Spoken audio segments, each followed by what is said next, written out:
Blessings, blessings, blessings. Welcome, my listener, to this amazing channel.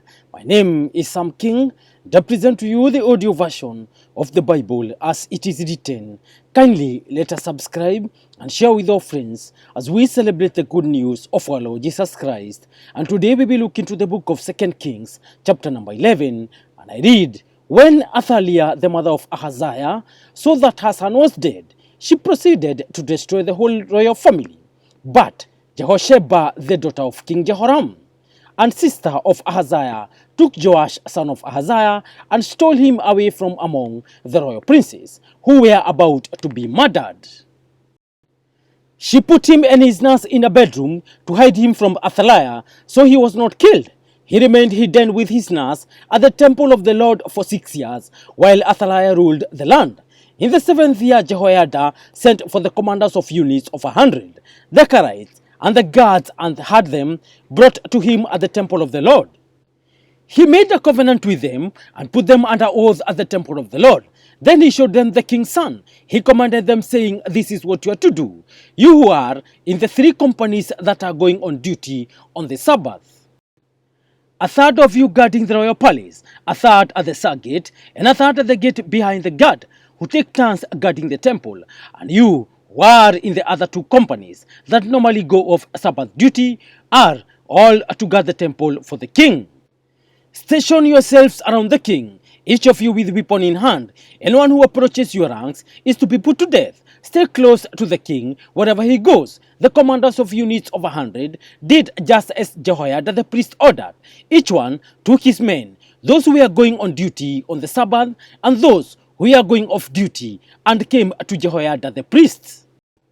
Then he gave the commanders the spears and shields that belonged to King David and that were in the temple of the Lord. The guards, each with weapon in hand, stationed themselves around the king, near the altar and the temple, from the south side to the north side of the temple.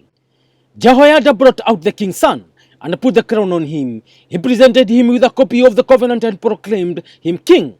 They anointed him, and the people clapped their hands and shouted, Long live the king! When Athaliah heard the noise made by the guards and the people, she went to the people at the temple of the Lord.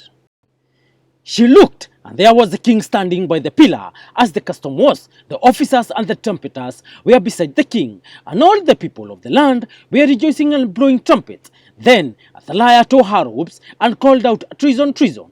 Jehoiada the priest ordered the commanders of units of 100, who were in charge of the troops, Bring her out between the ranks and put the sword in anyone who follows her. For the priest had said she must not be put to death in the temple of the Lord. So they seized her as she reached the place where the horses entered the palace grounds, and there she was put to death. Jehoiada then made a covenant between the Lord and the king and people that would be the Lord's people. He also made a covenant between the king and the people. All the people of the land went to the temple of Baal and tore it down. They smashed the altars and idols to pieces and killed Matan the priest of Baal in front of the altars.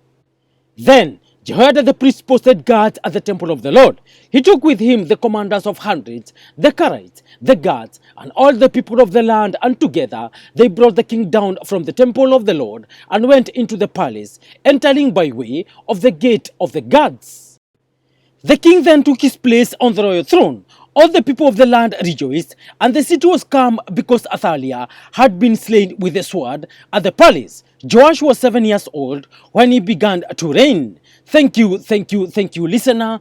That marks the end of today's presentation. Kindly let us remember to subscribe.